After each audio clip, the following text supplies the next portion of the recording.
यह जो शिव जी का नाम है ना, ओम नमः शिवाय, ये क्या है?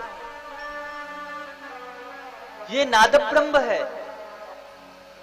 जब आप प्रातः कालीन बैठकर ओमकार का उच्चारण करते हो ना, प्रातः कालीन जब सूर्य भगवान का उदय होता है, उस समय अगर आप ओम का उच्चारण करो और उस ओम का उच्चारण करने से आपको भाव आएगा, आपके मन में ऐसी भावना उत्पन्न आएगी कि आपको लगेगा कि यह ब्रह्मांड आपके साथ में ओमकार का उच्चारण कर रहा है। अभी कई सारे शोध हुए हैं नासा आदि के माध्यम से। क्या वो वैज्ञानिक लोग क्या कहते हैं कि इस आकाश गंगा से एक आवाज आती है। और गजब की बात बताओ, देखो अगर आप चंद्रमा में जाओगे ना तो आप बात नहीं कर सकते। क्यों नहीं बात कर सकते? क्योंकि वहां वायु नहीं है और आवाज के लिए वायु का होना अति आवश्यक है। या माइक की ध्वनि आप तक कौन पहुंचा रहा? वायु पहुंचा रही है। परंतु अंतरिक्ष में वायु नहीं है, तो अंतरिक्ष में जब आप बोलोगे तो वह आवाज कहीं आती जाती नहीं, कम्युनिकेट नहीं कर सकते आप। परंतु वैज्ञानिक लोग कहते हैं कि उस अंतरिक्ष में भी एक आवाज आती है। कौन सी आवाज?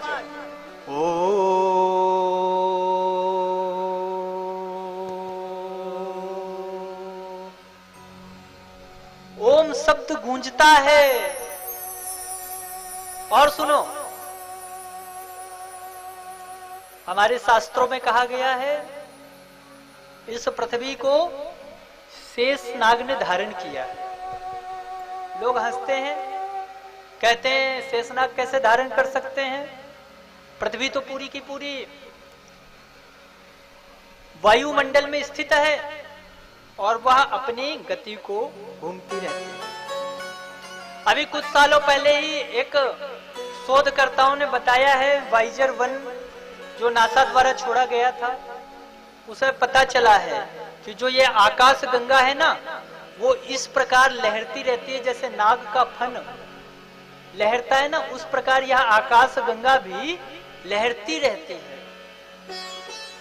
हो सकता है हमारी आंखें इतनी भव्य ना हो, इतनी विशाल ना हो कि हम शेषनाग को देख सकें, पर अगर कल्पना करो तो ओमकार की आवाज भी निकलती है, शेषनाग के फन का भी दर्शन होता है और उस आकाश गंगा में शिव जी की उपस्थिति भी हमें कहीं ना कहीं एहसास दिलाती है कि कोई ना कोई यह ब्रह्म जो इस संसार को चलाता है। और हमारे पुराणों में इसका भी उल्लेख है कि यह संसार एक नहीं अनेकों हैं जो इस संसार सागर में, जो यह आकाश गंगा है, सिर्फ एक आकाश गंगा नहीं, कई आकाश गंगा हैं, उनमें कई पृथ्वी हैं, उनमें कई ब्रह्मा विष्णु महेश हैं, उनमें कई सारे देवी देवता हैं, उनमें कई सारी सृष्टियां निरंतर चल रही हैं और निरंतर यह लीला चलती रहती।